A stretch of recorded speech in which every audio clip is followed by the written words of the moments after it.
क्यों बांट रहे हो हमें जातियों के नाम पर, क्यों कुरेद रहे हो सदियों के घाव जातियों के नाम पर। क्या जाति जनगणना से होंगी राहें समान, या फिर होगा यहाँ बस जातियों का गुमान। तोड़ दी थी हमने दीवारें इन पुराने सवालों की, फिर क्यों कर रहे हो गिनती जातियों की दलालों की। यह आंकड़े नहीं लाएंगे कोई नया समाधान, इनसे बढ़ेगा सिर्फ बंटवारा और अपमान। आओ इंसान को गिने उसके कर्म और ज्ञान से, जाति को मत जोड़ो किसी की पहचान से। जोड़ा है हमें एकता ने, आओ इसे संजोए, जातियों के नाम पर कहीं हमारा हिंदुस्तान न बढ़ जाए, कहीं हमारा हिंदुस्तान न बढ़ जाए। नमस्कार आदरणीय निर्णायक मंडल, मेरे साथी वक्ता इन समस्त श्रोतागण। मैं कोड संख्या 4 जाति जनगणना क्या राष्ट्रहित में है, इस विषय के विपक्ष में अपने विचार रखने के लिए उपस्थित हुआ हूँ। मान्यवर, जाति जनगणना एक ऐसा विषय है जो हमारे समाज की बुनियाद बन चुका है, जिस पर गहन चर्चा की आवश्यकता है। वर्तमान समय में जाति जनगणना को सामाजिक न्याय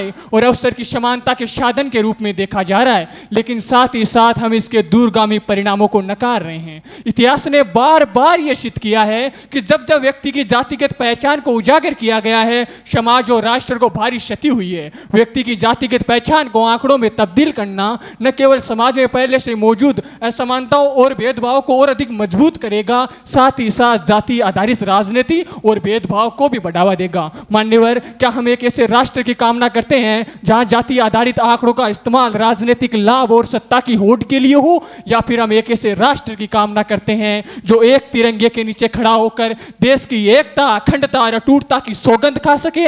अरे हम किरण है उस सूरज की जो धुंध में कभी खो नहीं सकती, हम लहर है उस समंदर की जो किनारों में बंट नहीं सकती। जब दीपक ही नहीं रहेगा तो क्या करोगे जलती हुई बाती का, और जब राष्ट्र नहीं रहेगा तो क्या करोगे जाति का।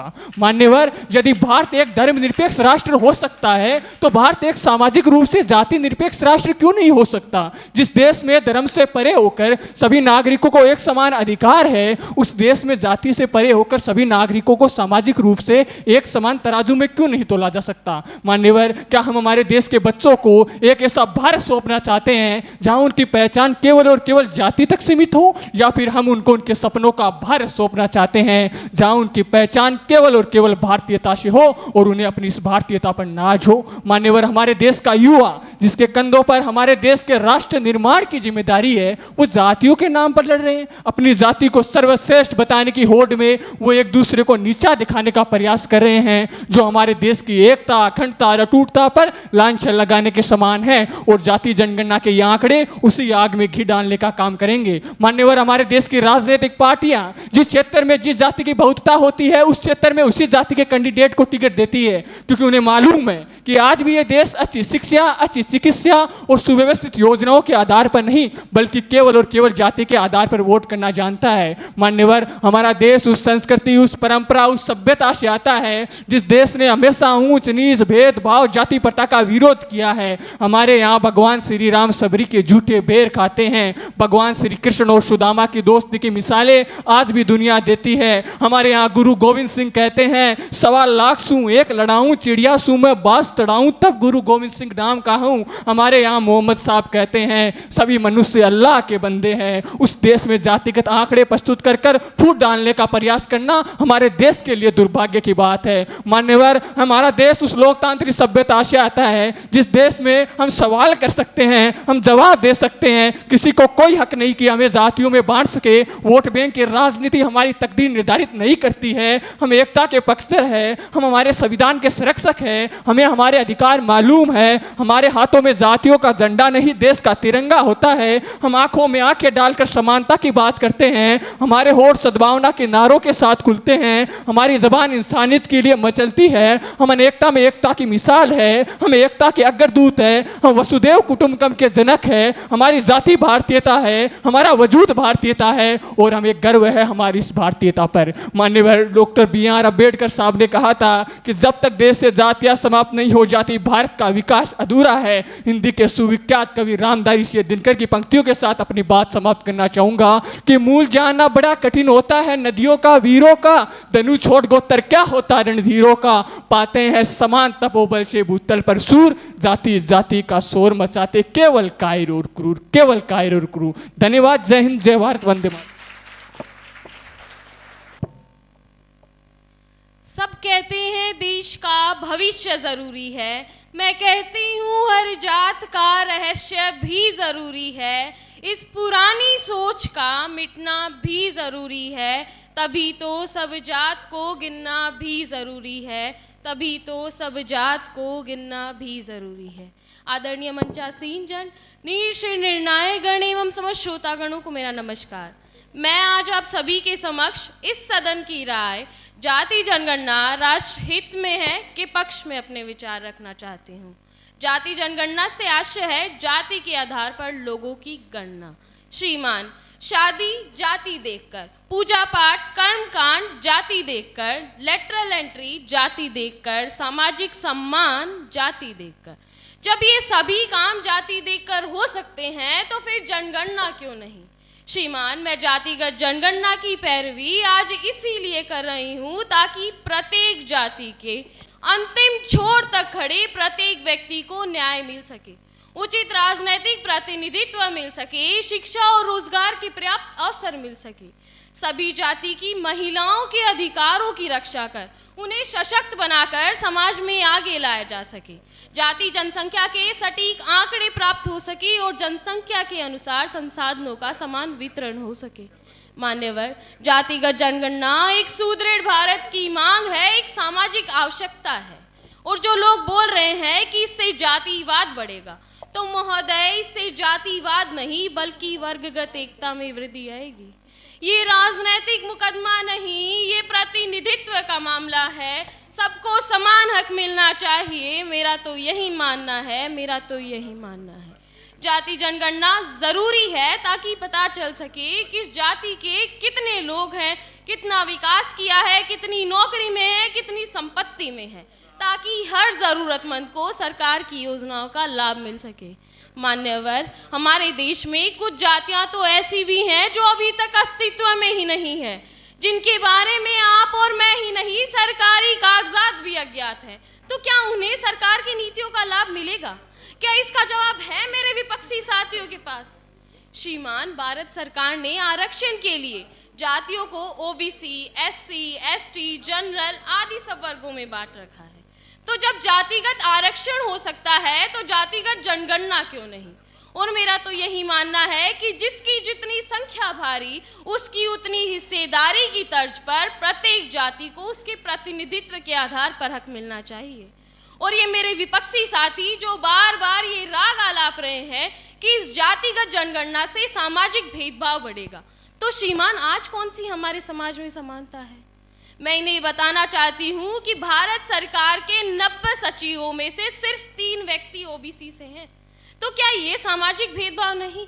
क्या ओबीसी वर्ग की इतनी बड़ी आबादी में से 3 व्यक्ति ही ऐसे हैं जो इन पदों के लिए योग्य हैं? क्या ये सामाजिक भेदभाव नहीं? मान्यवर, मैं पूछती हूँ कि जिस सोच के साथ जाति जनगणना पर रोक लगाई गई, क्या वो सोच इतने वर्षों में मुकम्मल हो सकी? तो क्या देश से आज जातिवाद खत्म हो गया है? और अगर हो ही गया है तो फिर आज ये जातिवाद का मुद्दा फिर से क्यों उठा? श्रीमान, आप स्त्री गिनते हैं, पुरुष गिनते हैं, वृद्ध गिनते हैं, युवा गिनते हैं, तो फिर जाति गिनने में क्या हर्ज? मान्यवर, जिस प्रकार हमने हमारे देश को विकसित बनाने के लिए उसे छोटी छोटी इकाइयों जैसे देश को राज्यों, राज्यों को जिलों, जिलों को नगर परिषदों व पंचायत समितियों में बांटकर विकास की योजनाएं बनाई है, तो फिर क्यों नहीं देश में रहने वाले लोगों को भी उनकी जाति व वर्गों के आधार पर विकास की योजनाएं बनाई जाएं? मान्यवर, अगर देश को विकसित राष्ट्र बनाना है तो पिछड़ी जाति के लोगों को ध्यान में रखकर उनकी संख्या के आधार पर विकास की योजनाएं बनानी होगी, ताकि प्रत्येक जाति के लोगों को समाज की मुख्य धारा से जोड़ा जा सके। अतः मेरा मानना है कि जाति जनगणना देश हित में है। श्रीमान, मेरे विपक्षी साथियों जैसे कुछ लोगों ने ही जातिवाद बनाया, इन्होंने ही भेदभाव कराया, इन्होंने ही छुआछूत सिखाया, फिर क्यों आज जाति जनगणना के नाम पर इन्हीं का खून गरमाया, इन्हीं का खून गरमाया। धन्यवाद। जय हिंद, जय भारत। हो गई है पीर पर्वत सील पिघलना चाहिए, इस हिमालय से कोई गंगा निकलनी चाहिए, मेरे सीने में ना सही पर तेरे सीने में लेकिन आग जलनी चाहिए। हंगामा खड़ा करना मेरा मकसद नहीं है, मेरा मकसद है कि हर हाल में सूरत बदलनी चाहिए, हर हाल में सूरत बदलनी चाहिए।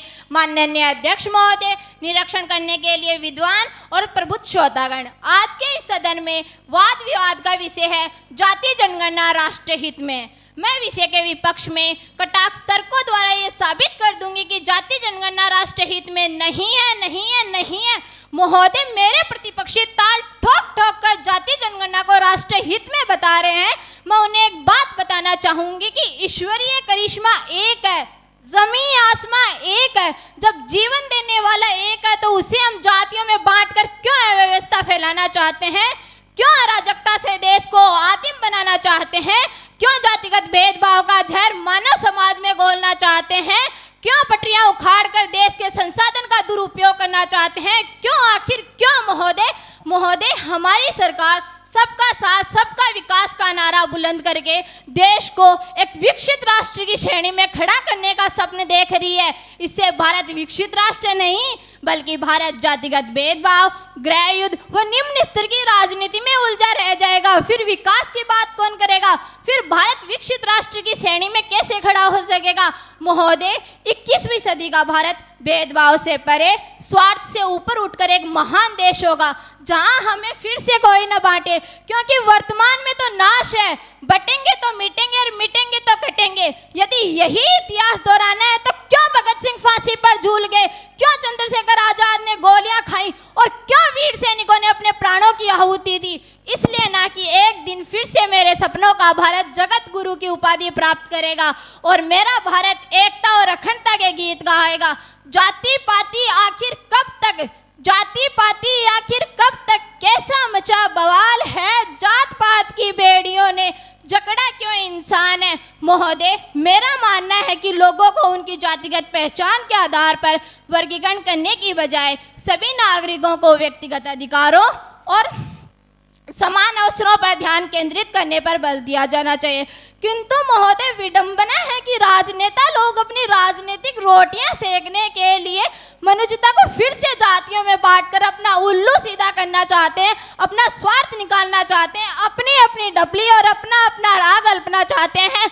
उनके लिए राष्ट्रहित नहीं बल्कि व्यक्तिगत हित और अपने राजनीतिक दल सर्वोपरि है। महोदय, कोई मेरे प्रतिपक्षियों को समझाए तो सही कि जाति जनगणना एक जटिल मुद्दा है, क्योंकि भारत में अनेक जातियां और उपजातियां पाई जाती है और जाति जनगणना में जातियों की स्पष्ट परिभाषा होना आवश्यक है, जो कि असंभव है। महोदय, हमारे संविधान निर्माता BR अम्बेडकर, जिन्हें दलितों का मसीहा कहा जाता है, उन्होंने आने वाले समय को ध्यान में रखते हुए कहा है कि आप जाति की नींव पर कुछ नहीं कर सकते, आप जाति की नींव पर कुछ नहीं कर सकते, आप एक राष्ट्र का निर्माण नहीं कर सकते, आप एक नैतिकता का निर्माण नहीं कर सकते, आप जाति की बुनियाद पर कुछ नहीं कर सकते। जो भी जाति की बुनियाद पर बनाएंगे वो बिखर जाएगा, कभी पूरा नहीं होगा।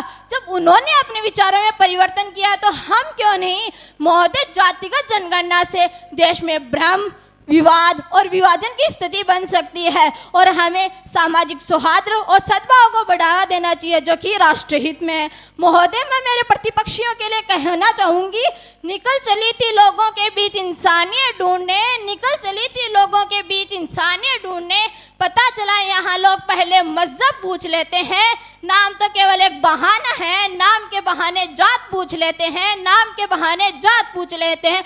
अंत में मैं अपनी वाणी को विराम देते हुए यही कहना चाहूंगी कि सभी ब्राह्मण परशुराम नहीं बन सकते, सभी दलित अम्बेडकर नहीं बन सकते और सभी राजपूत महाराणा प्रताप नहीं बन सकते और सभी मुसलमान कलाम नहीं बन सकते। फिर क्यों जात पात का भेदभाव अपने दिमाग में पालकर, और जो जात पात का भेदभाव अपने दिमाग में पालते हैं वो कभी इंसान नहीं बन सकते, वो कभी इंसान नहीं बन सकते। भारत माता की जय।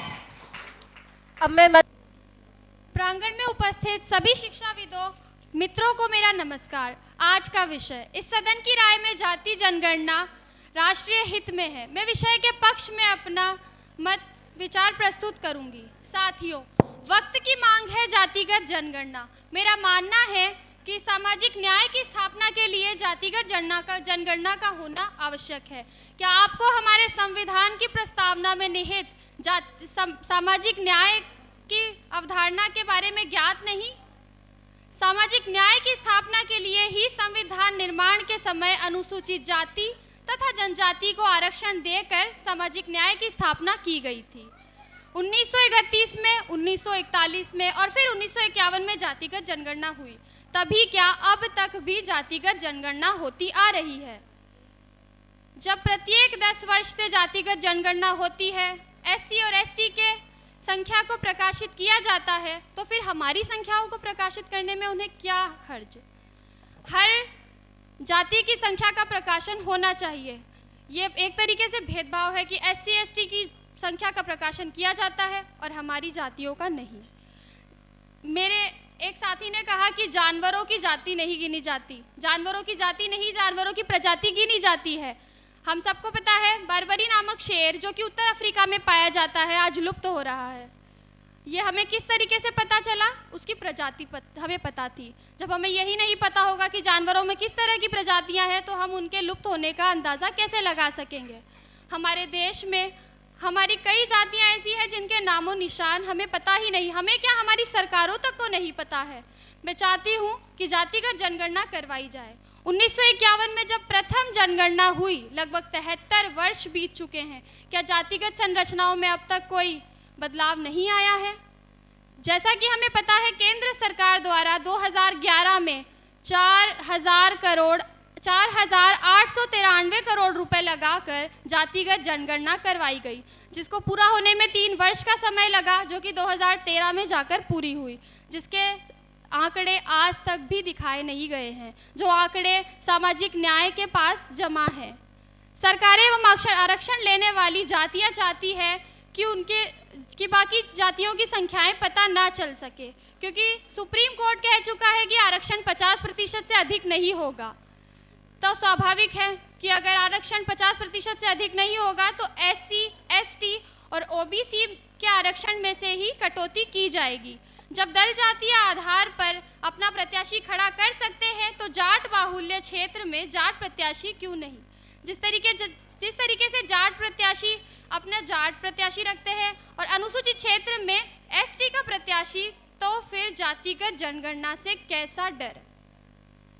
जिस आधार पर प्रत्याशी जीत कर आगे पहुंचते हैं, ये उनका कर्तव्य और जिम्मेदारी बनती है कि वो उस चीज़ को आगे तक ले जाए और जातीय जनगणना करने पर जोर दें। जातीय जनगणना से ही जातिगत आधार पर जन कल्याणकारी योजनाएं संचालित की जा सकेगी, सामाजिक संसाधनों पर हिस्सेदारी मिल सकेगी।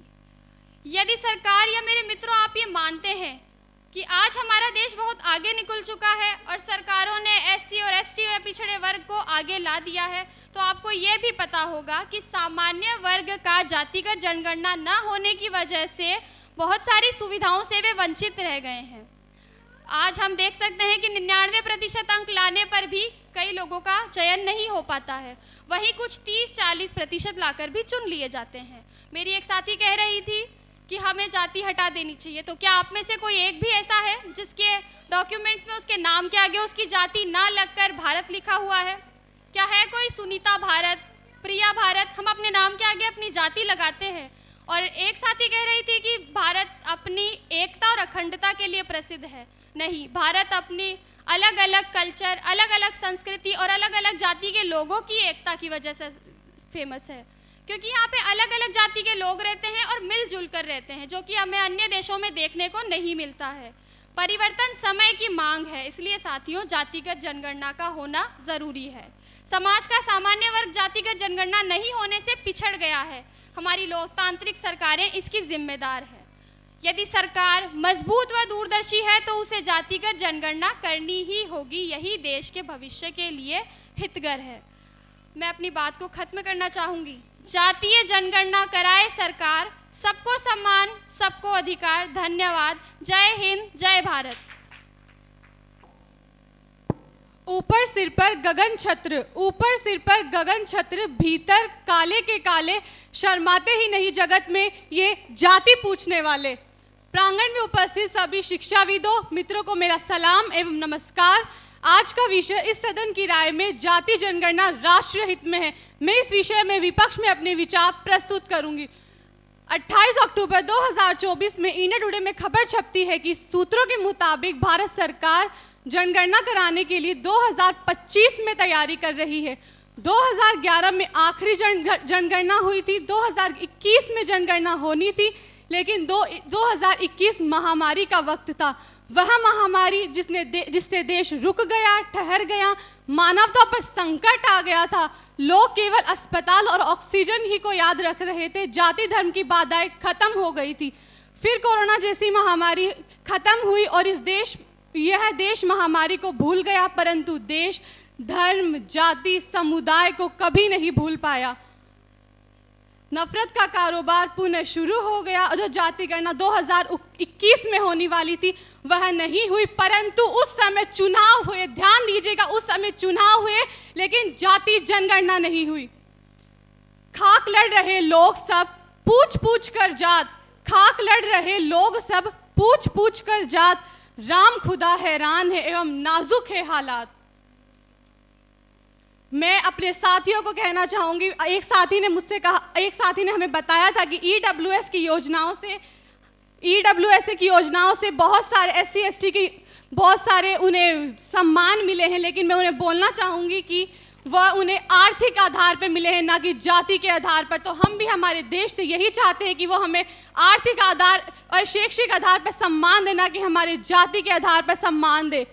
जातिगत जनगणना की बात आते ही अक्सर बहुत सी चिंताएं और सवाल भी उठ खड़े होते हैं कि इनमें से एक बड़ी चिंता ये है कि जातिगत जनगणना से जो आंकड़े मिलेंगे उनके आधार पर देश भर में आरक्षण की नई मांगे शुरू हो जाएगी, जो कि विभिन्न जातियों के बीच एवं हमारे देश के बीच तनाव और संघर्ष को बढ़ावा देगी। जाति जनगणना और आरक्षण के बीच अंतर है, दोनों आपस में जुड़े हुए नहीं है। मैं आरक्षण का समर्थन करती हूँ क्योंकि आरक्षण पिछड़े वर्ग एवं गरीब सक्षम वर्ग उत्थान के लिए आवश्यक है, परंतु मैं जाति जनगणना को राष्ट्रीय हित के हित में नहीं मानती, क्योंकि इससे जाति व्यवस्था मजबूत होगी और हमारे भारत को उसके पूर्व काल में लेके जाएगी। वही भारत जो अब विकास होने के पल पे है, लेकिन मैं नहीं चाहती कि वही भारत फिर से विकास ना हो। और यही आरक्षण की और यही जाति जनगणना अंतर को उजागर के बजाय हम लोगों को समानता पर ध्यान देना चाहिए। हमारा संविधान अनुच्छेद 14 में समानता को समर्थन करता है और हम हमारे संविधान और देश को समर्थन एवं सम्मान करते हैं। क्षण प्रतिक्षण दुनिया बदल रही, क्षण प्रतिक्षण दुनिया बदल रही और हम आज भी लगे हुए हैं, जातिवाद में लगे हुए हैं। हम अंत में अपने विचारों को विराम देते हुए कहना चाहती हूँ कि जाति आधारित जनगणना एक निरर्थक कवायद साबित होगी और इससे केवल कुछ व्यक्तियों को ही लाभ होगा। यह जनगणना नहीं होनी चाहिए। इससे क्या हासिल होगा? मैं पूछती हूँ, इससे हासिल क्या होगा? हिंसा, भेदभाव, उच्च नीच की भावनाओं के अलावा हमें इससे कुछ हासिल नहीं होगा। जाति आधारित जनगणना जाति के आधार पर आबादी को तो पता चलेगा, लेकिन यह समाज या राष्ट्र के हित में नहीं होगा। हम लोगों को उनकी जातिगत पहचान के आधार पर वर्गीकरण करने के बजाय सभी नागरिकों के लिए व्यक्तिगत अधिकारों और समान अवसरों पर ध्यान देना चाहिए और उनको और प्राथमिकता दी जानी चाहिए। जाति के आधार पर जनगणना ना होके हम लोगों को अपनी एकता एवं अखंडता पर ध्यान देना चाहिए, क्योंकि हमारा देश अपनी एकता और अखंडता के लिए जाना जाता है और हम अपने देश को किसी भी हाल में बिखरने नहीं देंगे। जिस दिन टूट जाएगी जाति की जंजीर, जिस दिन टूट जाएगी जाति की जंजीर, भेदभाव खत्म होगा, कौन अमीर कौन फकीर, उस दिन गरीब भी खा सकेगा चैन से निवाला, उस दिन गरीब भी खा सकेगा चैन से निवाला, जिस दिन खत्म होगा जाति जाति कहने वाला। धन्यवाद। जय हिंद, जय भारतीय। मंच पर विभिन्नताओं में एकता ही हमारी पहचान है, भिन्न भिन्न रंगों की हम सौगात हैं, भारतीय संस्कृति में हार जीत का प्रमुख योगदान है। फिर मेरे विपक्षियों को जातीय जनगणना से क्या नुकसान है? सम्मानित मंच, आदरणीय अध्यक्ष महोदय, विदुषी निर्णयगण, श्रुति श्रोतागण, आज इस वाद विवाद प्रतियोगिता के उपलक्ष्य में इस विषय के जातीय जनगणना राष्ट्रहित में है। मैं इस विषय के पक्ष में अपने अकाट्य तर्कों द्वारा यह साबित कर दूंगी कि जातीय जनगणना राष्ट्रहित में ही है। महोदय, हमारे संविधान निर्माता डॉक्टर भीमराव अंबेडकर ने भी जातीय जनगणना के महत्व पर जोर दिया था। उनका कहना था कि जातीय जनगणना से सामाजिक और आर्थिक स्थिति के बारे में जानकारी मिलेगी, जिससे सरकार उपयुक्त नीतियां और कार्यक्रम बना सकेंगे। महोदय, जातीय जनगणना से सिर्फ समाज में आज़ादी ही नहीं अपितु सामाजिक और आर्थिक स्थिति से जुड़े अहम ब्यौरे भी मिलते हैं। महोदय, जातीय जनगणना के सिर्फ गिनतियाँ ही नहीं की जाती अपितु देश घर परिवार की स्थिति, भाषा, धर्म, शिक्षा, रोजगार इत्यादि के बारे में भी जानकारी ली जाती है। महोदय, जातीय जनगणना से समाज में समानता में कमी होगी और जातीय जनगणना से सबको समान अवसर मिलेगा। महोदय, जातीय जनगणना एक महत्वपूर्ण कदम है जो हमारे समाज को बेहतर बनाने में मदद करेगा। महोदय, जब जब हमारे देश पर आपत्ति आई है तब तब सभी जाति संप्रदाय ने मिलकर राष्ट्र के हित की रक्षा की है। फिर जातीय जनगणना कैसे राष्ट्र के हित में हो सकती है? सिख, मराठे, राजपूत, क्या बंगाली, क्या मद्रासी, इसी मंत्र का जाप कर रहे युग युग से भारतवासी। बुंदेले अब भी दोहराती यही मंत्र है, झांसी में देंगे प्राण ना देंगे माटी, गूंज रहा है नस नस में। महोदय, उपयुक्त पंक्ति में सभी जाति संप्रदाय राष्ट्र की रक्षा का हित में समर्थन करते हुए प्रतीत होते हैं। फिर जातीय जनगणना कैसे राष्ट्र के हित में हो सकती है? कैसे राष्ट्र के हित में हो सकती है? महोदय, संघ का भी कहना यही है कि जातीय जनगणना से सामाजिक आंकड़े सामने आएंगे, जिससे सरकार उपयुक्त नीतियों को सही तरीके से लागू कर सकेगी। महोदय, मैं अपनी विपक्षी वक्ता से पूछना चाहती हूँ कि कई राज्यों में जातीय जनगणना हुई है, जैसे आंध्र प्रदेश, तेलंगाना, तो क्या वहाँ पे भी जातीय दंगे जैसा दुर्व्यवहार हुआ है? महोदय, कुछ समय पीछे जाया जाए तो भारत में वर्ण व्यवस्था थी, जिसमें ब्राह्मण शिक्षा और अध्ययन करते थे, क्षत्रिय राजपाट संभालते थे और वैश्य व्यवसाय करते थे। महोदय, शूद्र इन तीनों वर्णों की सेवा करते थे, इनमें कोई ऊपर नीचे नहीं था। अगर इन सबको पता होता कि शिक्षा से ज्ञान आएगा, जिसके पास ज्ञान होगा वही आगे जाके राज करेगा, तो शायद व्यवस्था अलग होती। परंतु महोदय, यह बंटवारा काम के बल पे हुआ था। जिसके पास शिक्षा थी वह आगे बढ़ता गया, जिसके पास शिक्षा नहीं थी वह पिछड़ता गया। महोदय, जातीय जनगणना होनी चाहिए ताकि पिछड़ा वर्ग आगे आ सके, भेदभाव कम हो सके। एक बेहतर संघ की ही बेहतर नीति निर्माण का आधार होती है और यह प्रक्रिया देश विदेश में इसका अभ्यास किया जाता है। अमेरिका भी नस्ल आधारित आंकड़ों को एकत्रित करता है और ब्रिटेन में भी प्रवासियों के जातियों के आंकड़ों को एकत्रित किया जाता है ताकि सही नीति कायम की जा सके। महोदय, विभिन्न मानव समाज में जातीय जनगणना अति आवश्यक है। विभिन्नताओं में बटा मानव समाज भिन्नता में एकता को दर्शाता है और भिन्न भिन्न और हमारी भारतीय संस्कृति को रंगीन बनाता है। महोदय, हमारे देश की पहचान ही यह है कि यहाँ पे हर 2 कोश में वेशभूषा, रहन सहन, खान पान सब परिवर्तित होता रहता है और यह विभिन्नताओं के कारण होता है। फिर हम जातीय जनगणना से मेरे विपक्षियों को क्या नुकसान है? महोदय, ये विभिन्नताओं के कारण होता रहता है और यही हमारे भारत देश को सब देशों से अलग बनाने का कार्य करता है। हम अपनी पहचान को नहीं खोज सकते। महोदय, अनुच्छेद 340 भी इस बात का समर्थन करता है।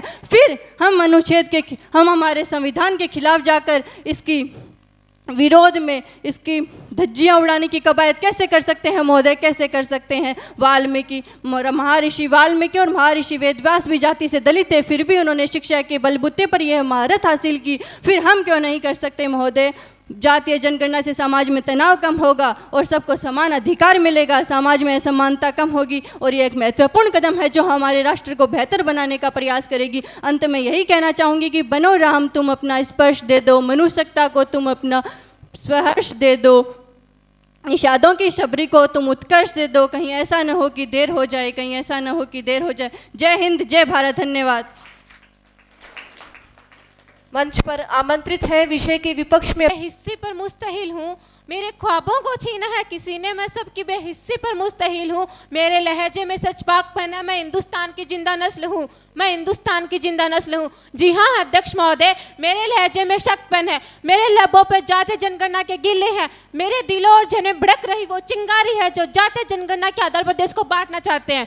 सम्मानित मंच, आदरणीय अध्यक्ष महोदय, नीर शिरकण नेतृ विराजमान निर्णायकगण, आज की इस वाद विवाद प्रतियोगिता का विषय है जातीय जनगणना राष्ट्रहित में है। मैं विषय के विपक्ष में अपने अकाट्य तर्कों द्वारा यह साबित कर दूंगी कि जातीय जनगणना राष्ट्र हित में नहीं है, नहीं है, नहीं है। महोदय, जाति नहीं जाति। कब तक हम इन जातियों में बैठकर अपने भविष्य का निर्धारण करते रहेंगे? कब तक हम जातियों का ढोल पीटते रहेंगे और मानव समाज को विभिन्न जाति, धर्मों, संप्रदायों में बांटकर दाना डालकर मुर्गी लड़ाने का तमाशा देखते रहेंगे? कब तक महोदय, कब तक?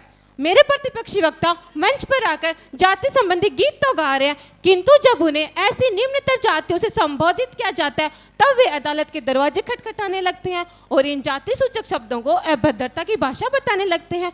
तो मैं पूछती हूँ महोदय, ये दोहरे आयाम क्यों? या तो जातिगत भेदभाव और बंटवारे को उचित मान लिया जाए या फिर इन सबसे छुटकारा पाकर अपने आप को इंसान की सर्वश्रेष्ठ श्रेणी में रख लिया जाए कि पुरजोर कोशिश की थी मैंने देश को एक राह पर लाने की। अरे पुरजोर कोशिश की थी मैंने देश को एक राह पर लाने की, कमबख्त जाति पाति का ये राक्षस बीच में आ गया। महोदय, भारत 21वीं सदी में विकास दर विकास करता हुआ आगे विकसित राष्ट्रों की श्रेणी में खड़ा होने की कवायद कर रहा है और एक हम है जो उसे जातियों में बांटकर पीछे की ओर धकेलने का प्रयास कर रहे हैं। ये तो वही बात हुई ना, ढाक के तीन पात। अरे हमारे प्राचीन संतों ने भी जाति का विरोध किया था। जाति को लेकर कबीरदास ने बड़ी गहरी बात कही थी कि व्यक्ति की पहचान उसकी योग्यता और मेहनत से होनी चाहिए। जाति में क्या रखा हुआ है? उन्होंने कहा कि जाति न पूछो साधु की, अरे जाति न पूछो साधु की, पूछ लीजिए ज्ञान, मोल करो तलवार का, पड़ी रहन दो म्यान।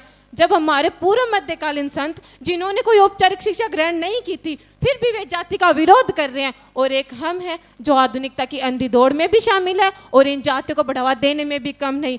इसका मजा ले रहे हैं ये राजनीतिक दल जिन्हें अपना उल्लू सीधा करना है, वोटों की राजनीति करना है, योग्य उम्मीदवार की जगह जातिगत उम्मीदवार खड़े करना है और चुनावी प्रक्रिया में अपने जीत के आंकड़े हासिल करना है। तो मैं पूछती हूँ महोदय, यदि हमें राजनेताओं के षड्यंत्रों का ही शिकार होना है तो हमारी तालीम को हमें ताक पर रख देना चाहिए। अरे नाम के आगे से जात को हटाना है कि नाम के आगे से जात को हटाना, इन रूढ़िवादी बेड़ियों को तोड़ कर दिखाना है जहाँ इंसान अपने कर्मों से जाना जाए। मुझे मेरे ऐसे भारत के भविष्य को बनाना है, मुझे ऐसे भारत के भविष्य को बनाना है। महोदय, मेरा मानना है कि लोगों में जातिगत भेदभाव और बंटवारे को उजागर करने के बजाय उनके बीच समानता पर बल देना राष्ट्र एकता के लिए अधिक लाभप्रद होगा। मेरे हिसाब से उन लोगों को शिक्षित होना चाहिए जो शिक्षा के नाम पर भेदभाव करते हैं। अरे एक समय था जब हमारे देश के राजनेता बजरंग बली पर भी बवाल मचाते नजर आ रहे थे। अरे मुझे डर था कहीं में बजरंग बली को बजरंग अली न बना दे कि खाक लड़ रहे हैं लोग पूछ पूछ कर जात। अरे खाक लड़ रहे हैं लोग पूछ पूछ कर जात, राम खुदा हैरान है, नाजुक है हालात। महोदय, मैं मेरे प्रतिपक्षी वक्ता से पूछना चाहूंगी कि क्या भारत की सीमा पर जो सैनिक तैनात है वे जातिगत होकर जाट वर्ग की रक्षा करेगा, गुर्जर सैनिक गुर्जर वर्ग की रक्षा करेगा? नहीं महोदय, वह पूरे भारत की रक्षा के लिए तैनात है, पूरे भारत की रक्षा करेगा और यही एकता हम सब में भी होनी आवश्यक है।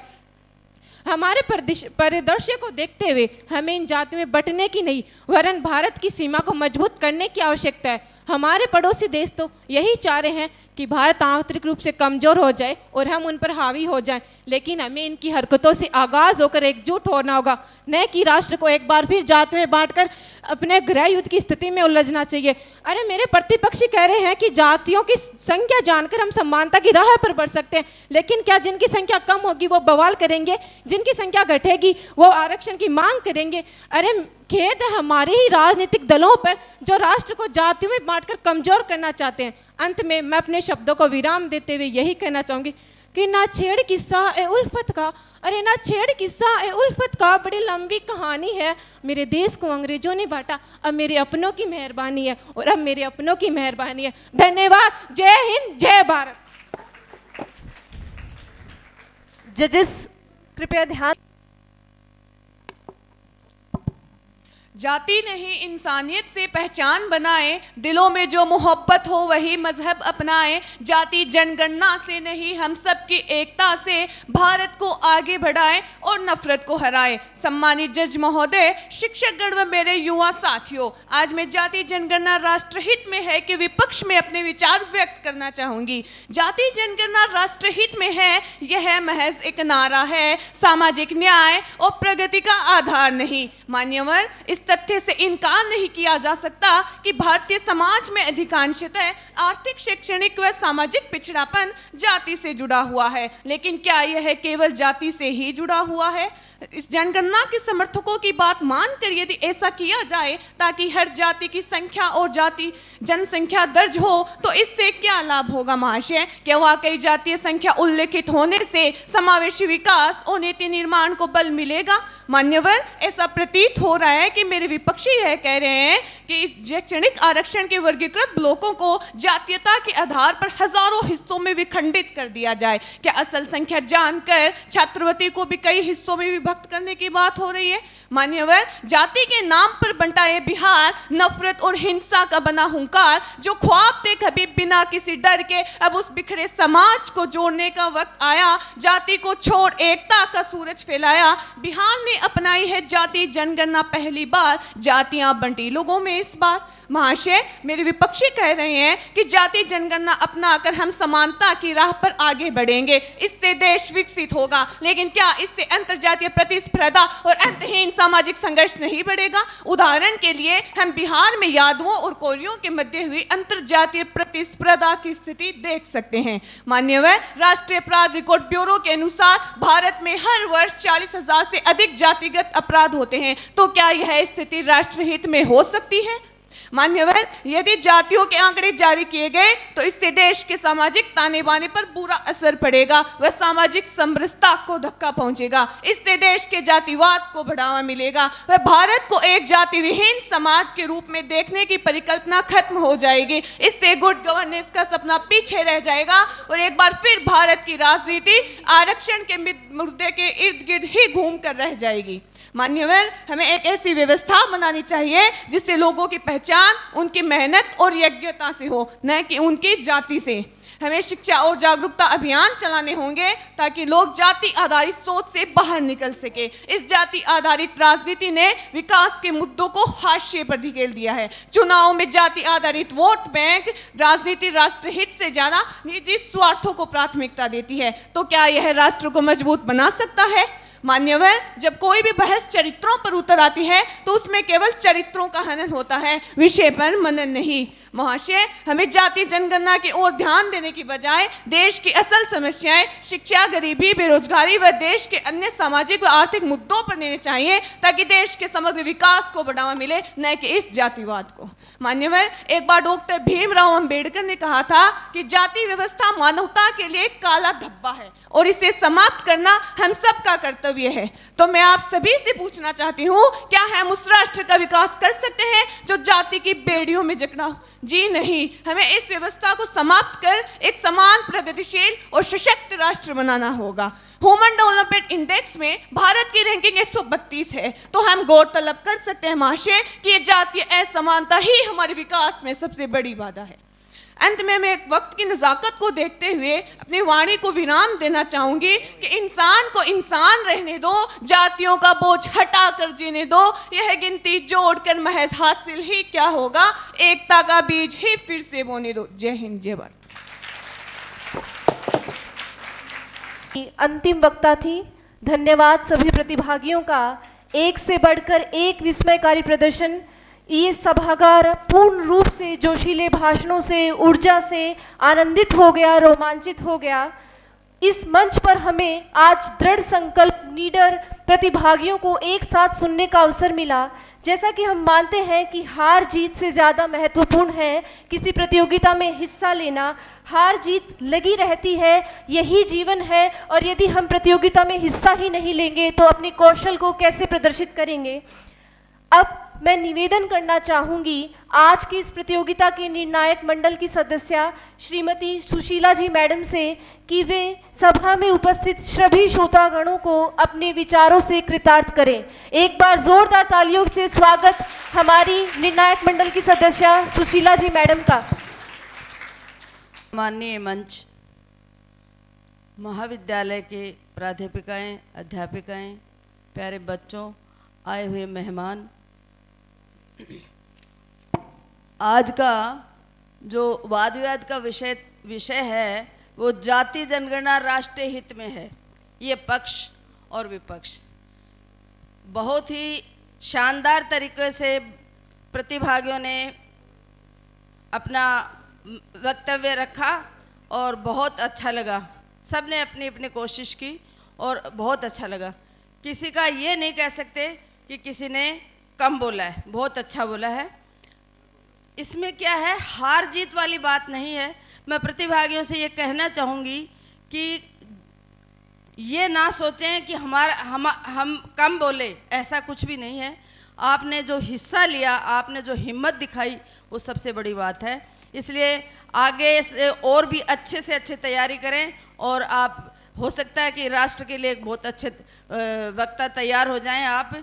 तो मैं आप लोगों को बहुत बहुत धन्यवाद देती हूं और मैं इसी संस्था को भी बहुत ही आभार व्यक्त करती हूं, एक तरह से धन्यवाद देती हूं कि हमें बुलाया और यहाँ पर हमें बहुत ही धन्यवाद करती हूँ। धन्यवाद। धन्यवाद मैडम आपका कि आपने यहाँ उपस्थित सभी श्रोतागणों को, सभी प्रतिभागियों को आने वाली विनायक शिक्षण समूह की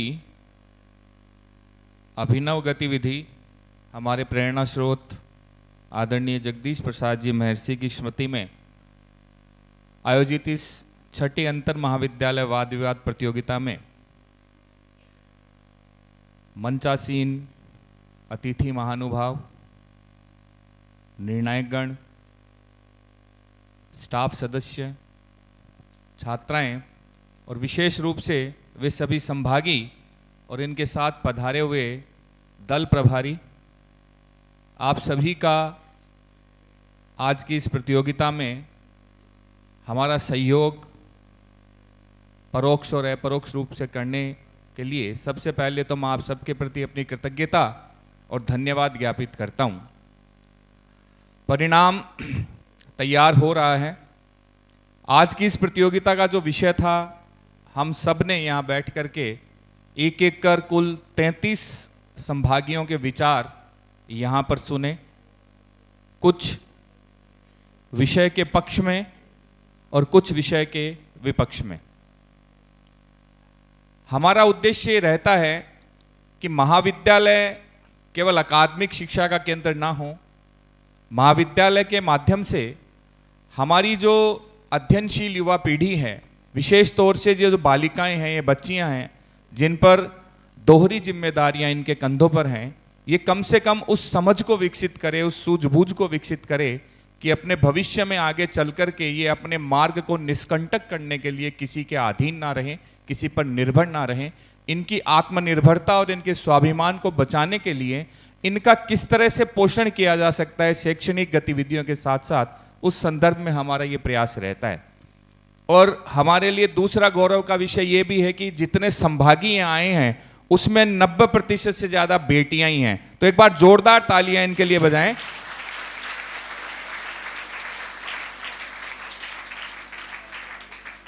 क्योंकि ऐसे आयोजनों में जहां बौद्धिक और सामाजिक विषयों पर चिंतन और विमर्श होता है, आदि अनादि काल से हमारे देश में महिलाओं की स्थिति हाशिए की रही है ऐसे मामलों में। और आज जब विमर्श का मुख्य मुद्दा कुछ भी हो, लेकिन उस पर विमर्श और अपनी राय प्रकट करने में मैं देखता हूं कि महिलाएं और बेटियां बहुसंख्या में आगे आ रही हैं, तो मुझको देख करके लग जाता है कि देश में किसी भी प्रकार की गणना हो या ना हो, लेकिन इस देश का भविष्य सुखद है, सुरक्षित है और हमेशा इस देश की आभा और मान को बचाए रखेगा। अब बात मैं विषय की करूंगा आपसे कि जैसा विषय हमने रखा, जाति जनगणना राष्ट्रीय हित में है। मूल रूप से तो हमारी सरकारों के पास जाति का आंकड़ा रहता ही है। यहाँ बहुत सारे लोग हैं, आदरणीय मैडम बैठे हैं, इन्होंने कई जनगणना करवा दी होंगी प्रगणक के तौर पर, मास्टर ट्रेनर के तौर पर। हमारे घर पर जब भी सूचनाएं लेनी, अभी इन बच्चों को नहीं पता है, 2011 के बाद में नई घर पे आए हैं, तो जब भी प्रगणक जो मतलब गणना करने के लिए आता है तो उसके पास एक सूचना प्रपत्र होता है, एक प्रोफोर्मा होता है, उसमें वो आपसे संबंधित सारी सूचनाएं लेकर के जाता है। और आप ये मान करके चलिए कि किसी भी सूचना प्रपत्र में पहली जो 4 सूचनाएं दी जाती हैं वो आपका नाम, आपके पिता का नाम, आपकी जन्म तिथि और आपकी जाति या वर्ग होता है। सरकारों के पास ये आंकड़े सब पहले से हैं। विरोध इस बात का था कि कुछ दल या राजनीतिक पार्टियां ये मांग कर रही थी कि जातिगत जनगणना के जो आंकड़े हैं उनको सार्वजनिक किया जाए। निश्चित रूप से अगर सरकार ने आंकड़े एकत्रित किए हैं वो सार्वजनिक किए जाने चाहिए। देश के सामने देश के सामाजिक ताने बाने की तस्वीर एक परिष्कृत और प्रामाणिक रूप में आनी चाहिए, लेकिन उन आंकड़ों को सार्वजनिक करने के पीछे का उद्देश्य अगर पवित्र है तो ऐसे आंकड़े सार्वजनिक किए जाने चाहिए। अन्यथा ऐसे आंकड़ों को सार्वजनिक करने से देश में ऐसे क्षेत्रीय दबाव समूहों का निर्माण हो सकता है जो इस देश की एकता और अखंडता के लिए खतरा बन सकते हैं, इस देश के लोकतांत्रिक ढांचे को बाधित कर सकते हैं और सरकारों से अपनी ऐसी मांगों को मनवाने के लिए बाध्य कर सकते हैं। ऐसे बहुत सारे मामले हम लोगों ने देखे हैं, कभी पटरियां उखाड़ी जाती हैं, कभी हाईवे खोद दिए जाते हैं, कभी लाल किले और संसद भवन तक लोग पहुंचने का प्रयास करते हैं। तो ऐसी चीजों को अगर प्रेरित करने के लिए, बढ़ाने के लिए, अपने राजनीतिक उद्देश्यों को साधने के लिए अगर ऐसी मांग की जानी चाहिए तो हम सबको इसका विरोध करना चाहिए।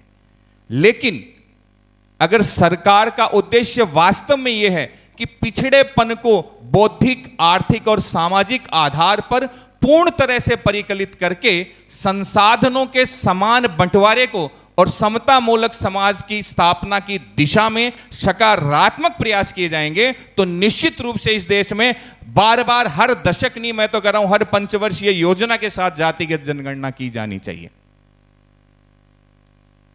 लेकिन ऐसे किसी भी विषय पर अपना तर्क पक्ष या विपक्ष रखने से पूर्व हमें यह मांग सरकारों से करनी चाहिए, ये मांग जिम्मेदारों के सामने रखनी चाहिए कि सबसे पहले इस मांग या जो कार्य आप करने जा रहे हैं इसके पीछे आपका उद्देश्य क्या है और उस उद्देश्य से मेरा भला क्यों होगा। क्योंकि हमारे देश के पूर्व प्रधानमंत्री भारत रत्न डॉक्टर अटल बिहारी वाजपेयी ने एक ऐतिहासिक वाकया सुनाते हुए अपनी पार्टी के राष्ट्रीय जो अधिवेशन होता है उसमें एक बार कहा था कि पहली बार जब भारत में विदेशी आक्रमणकारी आया था, कौन आया था पहला विदेशी आक्रमणकारी? कौन आया था आक्रमणकारी? महमूद गजनी।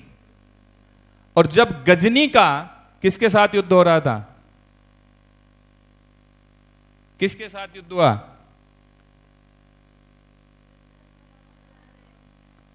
जब युद्ध हो रहा था तो युद्ध के मैदान में जितनी सेना हमारे राजा की तरफ से लड़ रही थी उससे 50 गुना ज्यादा लोग उस युद्ध के मैदान के बाहर इसलिए बैठे हुए थे कि इस युद्ध का परिणाम क्या होता है। अगर वो लोग एक एक पत्थर भी उस समय मारते उस विदेशी आक्रांता की सेना को तो उसी समय उसको भारत से उल्टे मुंह वापस जाना पड़ता और हमारा देश लगभग 10 शताब्दियों तक गुलाम नहीं रहता। लेकिन हमने समाज को बांट दिया था कि जो क्षत्रिय है वही लड़ेगा, दूसरा व्यक्ति तलवार नहीं उठाएगा, वो लड़ेगा नहीं। अगर वैसी ही व्यवस्था आज लाने हम चाहते हैं तो ये जो आधुनिक गजनी और गजनवी हैं इनकी पहचान करके और सरकार के उद्देश्यों को पूर्ण रूप से जब हम लोग संतुष्ट हो जाएं उसके बाद ऐसा कार्य करने के लिए अनुमति देनी चाहिए।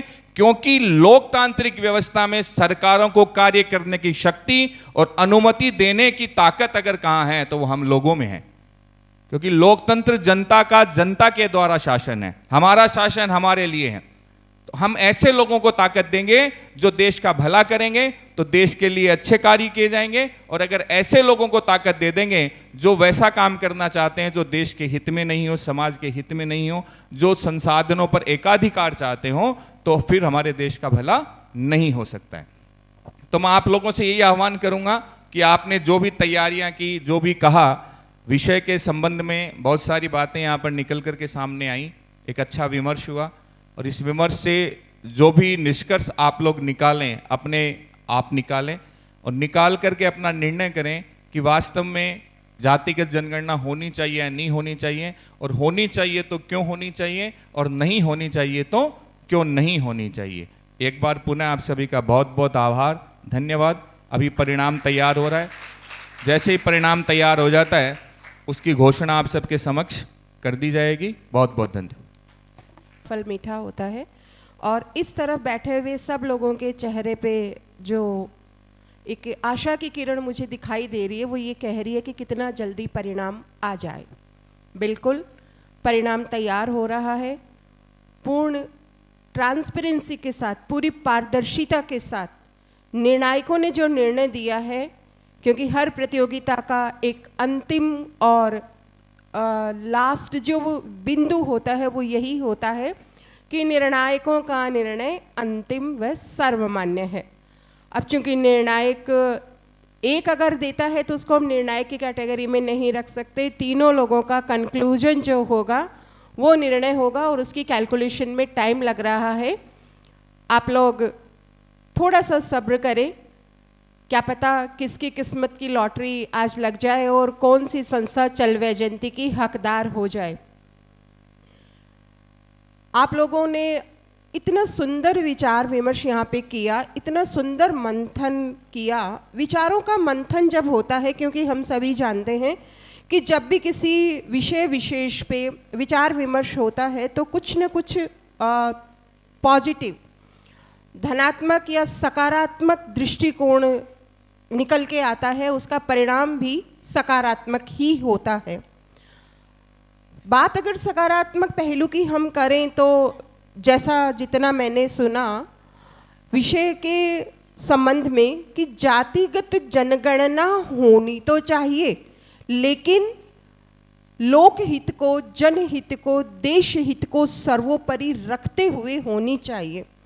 यदि हम अपने देश को आगे बढ़ाने का विचार लेकर जातिगत जनगणना करते हैं तो इसमें कोई बुराई नहीं है। कुछ लोगों का मानना था कि इससे सामाजिक समरसता को नुकसान होगा, सामाजिक वैमनस्यता बढ़ेगी। बिल्कुल नहीं, ऐसा नहीं है। हम सब सुधी लोग हैं, प्रबुद्ध लोग हैं, बुद्धिजीवी हैं। ईश्वर ने हमें एक ऐसी शक्ति दी है जिससे कि हम आराम से मनन कर सकते हैं, विचार कर सकते हैं। तो फिर हम लोगों में वैमनस्यता या नकारात्मक विचारों के आने का तो कहीं प्रश्न ही नहीं उठता, बशर्ते कि एक जो प्रतिभागी थे उन्होंने कहा था कि हमें अपनी जाति के पीछे भारतीय लगा देना चाहिए। तो यदि वो भावना हम रखते हैं कि वी ऑल आर इंडियन, हम भारतीय हैं, तो निश्चित रूप से हमारे दिमाग में ऐसा विचार नहीं आएगा कि अमुक व्यक्ति किस जाति विशेष का है।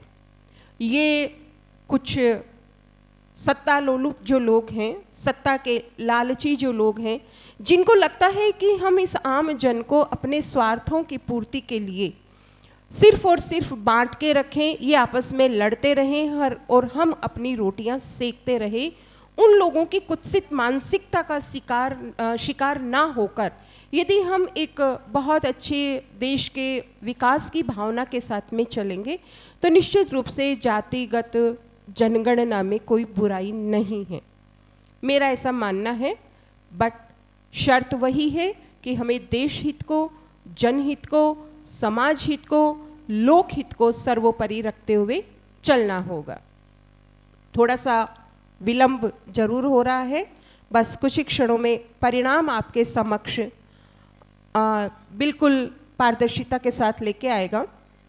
लेकिन आज की इस विचार विमर्श में, इस मंथन में जो इतनी देर लगभग 2-2.5 घंटे के करीब बहुत बढ़िया सा एक दूसरे पर आरोप प्रत्यारोप और अपने आप को सही साबित करने की इन टेबलों को पीट पीट कर अपने तथ्यों को सही साबित करने की कोशिश जिन जिन प्रतिभागियों के द्वारा की गई थी, वाकई में काबिले तारीफ था। लेकिन उससे भी अधिक काबिले तारीफ और धैर्य की परीक्षा थी न्यायाधीशों के पद पर बैठने वाले इन निर्णायकों की। एक एक प्रतिभागी के एक एक शब्द पर ध्यान देना। आप और मैं तो बैठकर आनंद ले रहे थे कि कौन कितनी जोर से टेबल को पीट रहा है और अपने तथ्यों को साबित कर रहा है, लेकिन इनके दिमाग में तो ये चल रहा था कि भाई कौन कौन सा तथ्य सही पेश कर रहा है जिसके द्वारा हमें इनको अंकन देना है, इनका मूल्यांकन करना है। तो ये जो 2.5-3 घंटे निर्णायक के रूप में भूमिका निभाने का जो दायित्व दिया जाता है, बहुत टफ टास्क होता है। लेकिन चूंकि हमारे बीच बैठने वाले ये सुधी निर्णायक प्रबुद्ध जन हैं, अपने अपने क्षेत्र में पारंगत हैं। इन्होंने पूरे धैर्य और सहनशीलता के साथ आरोपों प्रत्यारोपों को सुना और सुन के मूल्यांकन करते हुए अपना निर्णय इन्होंने दिया है, जो अभी हमारे समक्ष आ ही जाएगा। लेकिन आपने जिस धैर्य के साथ में इन बच्चों का मूल्यांकन करने की बजाय आप लोगों ने परीक्षा की जो घड़ी होती है उसको आप लोगों ने भी फेस किया है, आप उससे मुखातिब हुए हैं। संस्था आपके प्रति कृतज्ञ है, पूरा प्रबंधन आपके प्रति आभार व्यक्त करता है और इसी आभार को हम एक स्मृति चिन्ह भेंट कर कर आपके प्रति इसे व्यक्त करना चाहेंगे।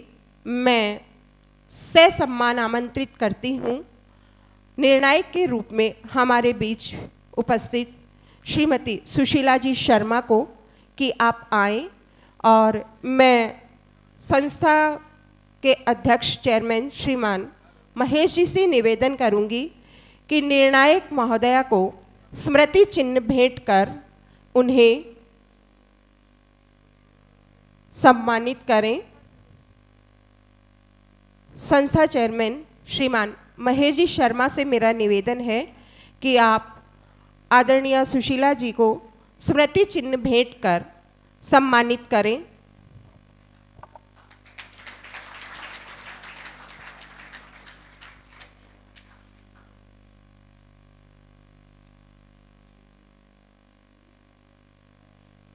मैं निवेदन करना चाहूँगी आदरणीय डीपी शर्मा जी से, आपने जिस बारीकी के साथ में एक एक प्रतिभागी को सुनकर उनका मूल्यांकन करने का जो एक कठिन कार्य किया है, हम आपके प्रति कृतज्ञता प्रकट करने के लिए आपको आमंत्रित करते हैं स्मृति चिन्ह भेंट करके कि हम आपका आभार व्यक्त करना चाहते हैं। संस्था के चेयरमैन श्रीमान महेश जी से मैं निवेदन करूंगी कि आदरणीय डीपी शर्मा जी को स्मृति चिन्ह प्रदान कर उनका सम्मान करें।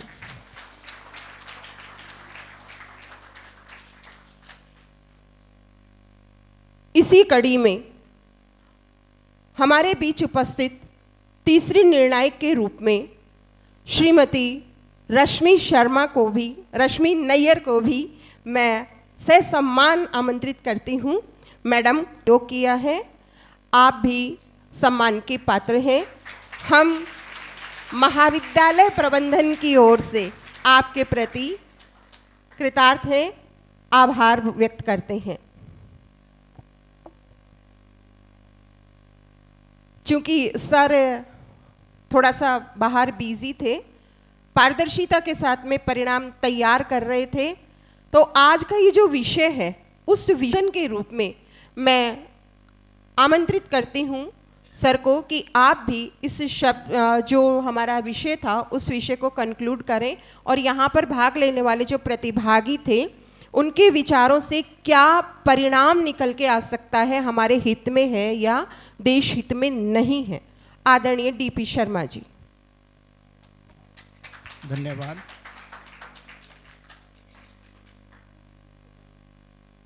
विनायक ग्रुप के चेयरमैन साहब, सभी स्टाफ सदस्यगण, यहाँ के आदरणीय सुशीला जी और प्रिय बच्चों, मुझे तो सारे बच्चे जो यहाँ बोलने वाले थे इस विनायक स्कूल जैसे ही लग रहे थे। कोई विभेद भी नहीं था कि भी कौन सा किस स्कूल से आया, किस कॉलेज से आया है। मुझे याद आ गया मेरे बचपन के वो दिन जब हम भी डिबेट में भाग लेते थे। मैं ज़्यादा समय आपका नहीं लूँगा। डिबेट होना, फिर उसके बाद में जो मेज़बान कॉलेज होती थी वो नाश्ता पानी की व्यवस्था भी करवाती थी, ये आप लोगों के लिए। खैर, अब कुछ मापदंड बदल गए होंगे। बहुत ही बढ़िया और ज्वलंत विषय रखा और धन्यवाद कॉलेज का कि आपने हमें बुलाया। बड़ा ज्वलंत विषय रखा। अच्छी डिबेट होती है आजकल टीवी पे। हम जब बोलते थे तब पता नहीं था कि क्या कैसे उच्चारण करना है, हाव भाव क्या होगा, प्रस्तुतिकरण का तरीका क्या होगा। आजकल तो बड़े टीवी पे आप डिबेट भी देखते हो और बहुत सारी चीज़ें आज के वक्ता के रूप में आपके सामने पहले से होती हैं। शराबी को पूछा जाए कि शराब के क्या क्या फायदे हैं, निश्चित रूप से वो आपको गिना देगा। वो बता देगा कि देखो इससे नींद बहुत अच्छी आती है, खाना बहुत पचता है। लेकिन शराब अच्छी चीज़ नहीं है, ये सभी जानते हैं। मैं यहाँ किसी बच्चे की या पक्ष विपक्ष की आलोचना नहीं करता, मैं तो अपने विचार करता हूँ। ये ठीक जातीय जनगणना वैसी है जैसी शराब के फायदे गिनाना। आने वाले समय में देखना बहुत बुरा होने वाला है। होगी ये जातीय जनगणना क्योंकि ये राजनेताओं की एक सोच है। जनगणना होती है, उसमें जाति का भी कॉलम होता है, कोई मना नहीं करता इस बात को। विकास सबका होना चाहिए, हर जाति का होना चाहिए, तभी देश आगे बढ़ता है। ये बहुत बड़ी बड़ी बातें हैं, हमारे समझ से बाहर की बातें हैं, यूं कह सकता हूं मैं, क्योंकि जो सोच राजनेताओं की होती है वहां हम नहीं पहुंच पाते। बहुत अच्छे विचार सभी वक्ताओं से मैंने जाने, बहुत कुछ सीखने को मिला, बहुत अच्छा लगा। और यहाँ फर्स्ट या सेकंड आना कोई बड़ी बात नहीं, सबसे बड़ी बात है आपने पार्टिसिपेट किया और आपने अपने विचार प्रस्तुत किए। इसी प्रकार जहाँ भी जिस किसी कॉलेज का आप कार्ड देखो अपनी कॉलेज के सूचना पट पे, वहाँ जाओ और निखार आएगा आपकी बातों में। आपका जो विचार अभिव्यक्ति है उसमें बहुत सुधार होगा। और ये चाह रखनी चाहिए कि मैं स्वतंत्र रूप से एक आंसू वक्ता बनूं। आंसू वक्ता से तात्पर्य है वहाँ पहले से विषय नहीं दिया जाता, तो वो सब आप में तब आएगा जब आप ऐसे मंचों के इस्तेमाल करेंगे, यहाँ आएंगे।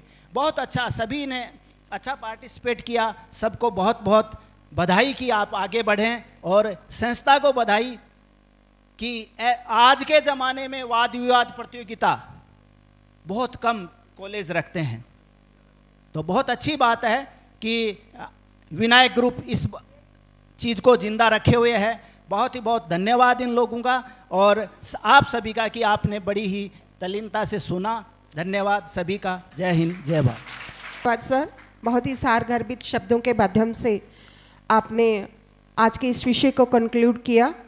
वाकई में जब युवा पीढ़ी जोश के साथ में और अपने विचारों के साथ में इस प्रकार के जो विषय होते हैं उन पर विचार विमर्श करते हैं तो कुछ न कुछ सकारात्मक परिणाम आते हैं। और आज के इस विचार मंथन के भी सकारात्मक परिणाम आएंगे निश्चित रूप से। जब ये बात यहाँ से बाहर जाएगी तो जो भी राजनेता है जो इसके फेवर में है, आपने कहा कि इसके बहुत बुरे परिणाम सामने आएंगे, तो शायद उनके भी दिमाग की बत्तियाँ जल जाए कि हमें इस प्रकार की जो गतिविधियाँ हैं या इस प्रकार की जो अनैतिक कार्य जिनको हम कह सकते हैं वो करवाने चाहिए, उनका फेवर करना चाहिए कि नहीं करना चाहिए। मे बी सो होपफुल कि इसके परिणाम सामने आएंगे। लेकिन आज की इस प्रतियोगिता के परिणाम जरूर सामने आ चुके हैं और मैं आमंत्रित करती हूँ परिणामों की घोषणा के लिए मनोज जी को कि आप आज की प्रतियोगिता में जिन्होंने भी चल वैजयंती पे कब्जा किया है, फर्स्ट सेकंड थर्ड जो भी प्रतिभागी रहे हैं, उनके नामों की घोषणा करें। नमस्कार। किसी भी प्रतियोगिता का बहुप्रतीक्षित क्षण यही होता है कि परिणाम कब आएगा। परिणाम क्या आया है मेरे सामने है, मुझे पता है, आप लोगों को अभी पता नहीं है। लेकिन फिर भी मैं एक बार पुनः सभी संभागियों को बहुत बहुत धन्यवाद देता हूं। आप सबका प्रयास बहुत शानदार था, बहुत उम्दा था। मैंने अपने जीवन में इस अवस्था में इस शैक्षणिक परिस्थिति वाले डिबेटर्स जिनमें इतना कॉन्फिडेंस, उनकी भाषा शैली इतनी अच्छी, अभिव्यक्ति इतनी शानदार, बॉडी लैंग्वेज एकदम पॉजिटिव, कहीं नहीं देखे। तो मैं आप सबको प्रणाम करता हूं, बहुत बहुत धन्यवाद देता हूं। ऐसे ही तैयारी करते रहें, आगे बढ़ते रहें। आप लोग निश्चित ही अच्छे लीडर बनेंगे, अच्छे पब्लिक स्पीकर बनेंगे। अब मैं आज के परिणामों की घोषणा कर रहा हूं। सबसे पहले हम विषय के पक्ष की बात करेंगे। विषय के पक्ष में आज इस प्रतियोगिता में तीसरा स्थान जिस संभागी ने प्राप्त किया है उसका है code number 8। Code number 8 Nisha Marwal, Vinayak teachers training integrated college की छात्रा है निशा मार्वल। इन्होंने तीसरा स्थान प्राप्त किया है।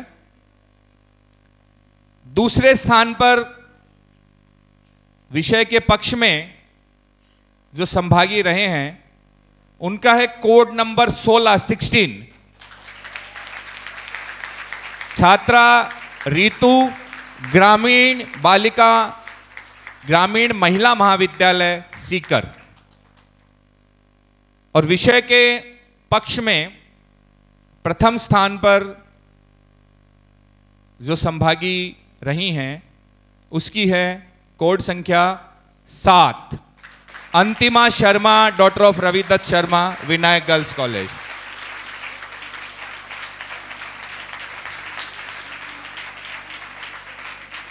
तीनों मैं अतिथियों से निवेदन करूंगा कि इन तीनों छात्राओं को पुरस्कृत करें। सबसे पहले निशा मार्वल, तृतीय स्थान। फोटोग्राफर आप लोग तालियां बजाते रहें।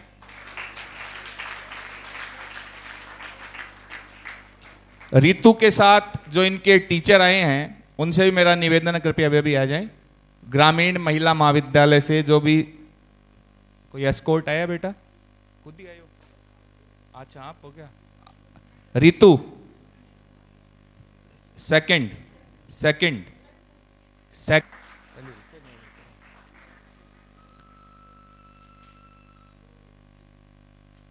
अंतिमा शर्मा फर्स्ट स्थान, प्रथम पक्ष।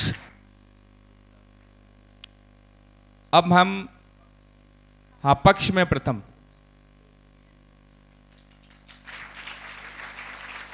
विषय के विपक्ष में तीसरा स्थान प्राप्त किया है रुचिका दुल्लड़, जीबी पौदार कॉलेज नवलगढ़। रुचिका दुल्लड़ विषय के विपक्ष में तृतीय स्थान पर रही है ये छात्रा। जोरदार तालियों से उत्साहवर्धन करें। और विषय के विपक्ष में ही दूसरे स्थान पर रहे हैं सुनील कुमार गुज्जर, कोड रहे हैं।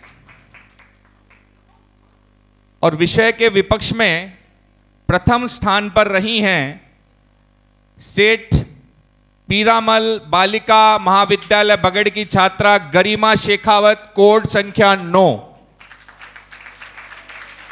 आप विषय के पीरामल बालिका महाविद्यालय बगड़।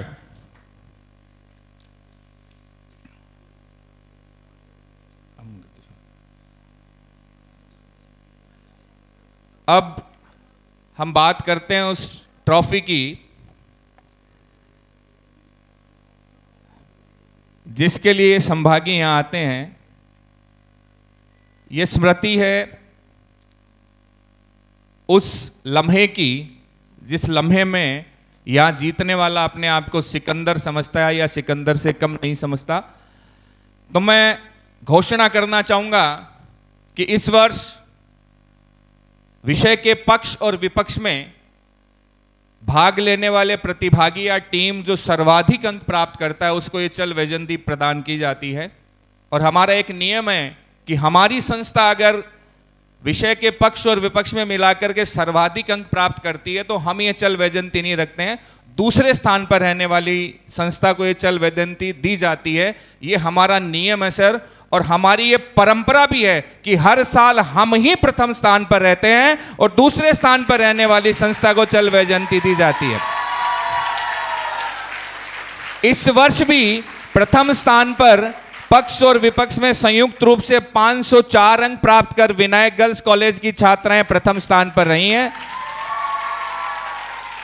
लेकिन चूंकि हम रख नहीं सकते तो विषय के पक्ष और विपक्ष में मिलाकर संयुक्त रूप से अधिकतम अंक प्राप्त करने वाली दूसरे नंबर की जो महाविद्यालय है वो है 496 अंक प्राप्त करके ग्रामीण महिला महाविद्यालय सीकर। तो मैं ग्रामीण महिला माल तक आपके पास रहेगी, उसके बाद हमें वापस लौटानी, अगले साल किसी और को देंगे। जोरदार तालियां। मैं विनायक कॉलेज की उन दोनों छात्राओं कोड नंबर 7, 8 दोनों से निवेदन करूंगा कि वे भी आएं और हमारे जो डिग्निटरीज हैं उनके साथ फोटो सेशन करवाएं। एक बार चल वैदंती दे दे, दोनों बच्चियां आए।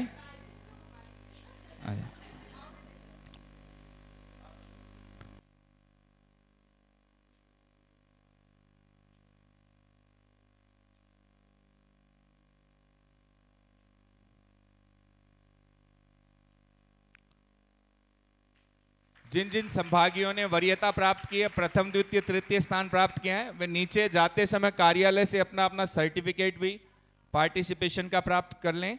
आप सभी का एक बार बहुत बहुत धन्यवाद, आभार। जय हिंद, जय भारत। आशा अगले साल भी इसी उत्साह के साथ आप सभी हमारा सहयोग